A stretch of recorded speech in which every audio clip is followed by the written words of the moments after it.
Well, it's no secret that AI has already changed much of our lives, and the real estate sector is no exception. We welcome futurist and author Michael McQueen. Lovely to see you again, Michael. So AI can now predict when your home will hit the market, even before you decide to sell. Yeah. I don't understand. It's a strange thought, isn't it? Yeah, so tell me. The truth is, as humans, we are very predictable. If you look at a large enough data set, patterns emerge pretty fast. So the leader globally in this is a company called Propic, and they're actually an Aussie company. And there'll be mixed feelings. Even viewers will feel mixed emotions about this. They can look at a data set of all 14 million homeowners in Australia and with high degree of likelihood figure out who's going to sell in the next 4 to 6 months. Even maybe before those people have tweaked the idea they might look to sell their house, and then alert local agents to reach out. I look at the $50 million places in the middle. Does that mean I'm going to move there? There you are. Virtual staging and AI home upgrades can help boost the appeal of a property, make it look kind of maybe better than what it really is. Yeah. How do we work with this? What happens? So anyone who's sold a house knows that staging really helps because it makes the place sort of come to life. So virtual staging or digital staging is taking an image and then putting digital furniture in. So much faster. You can actually have multiple styles for different markets you're selling to.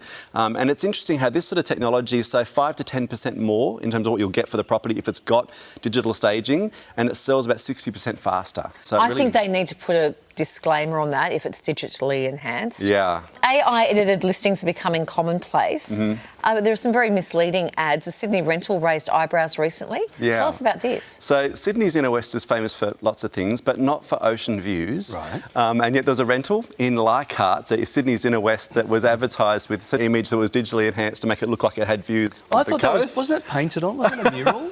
You would think so, but no, this was an AI-generated image. So this was selling a home in the inner west of Sydney, which is nowhere near the beach. Correct, yes. And there's been other ones too where that, to your point, the digital staging where they'll take a fairly small room and put a double or a queen bed in there. It wouldn't actually fit. And in a way that's not new, like fisheye lenses, wide-angle lenses, real estate agents have done that for years.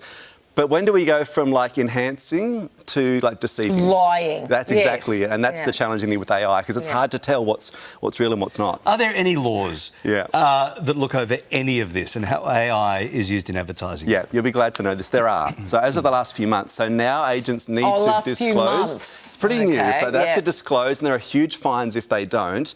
But the challenge is what's the threshold for artificially AI enhance? If you use, say, a piece of software to bump up the colours, for instance, but you aren't actually changing Sometimes the they colour in the grass, of a winter time. You know that the grass is not green, and yet in all the pictures it looks bright green. Correct, yeah. And this is tricky. In Norway, they passed a law that any photos on Instagram that have been AI enhanced, you've got to alert people, give a disclaimer, but it's challenging to enforce. Virtual assistants are being used to help manage properties.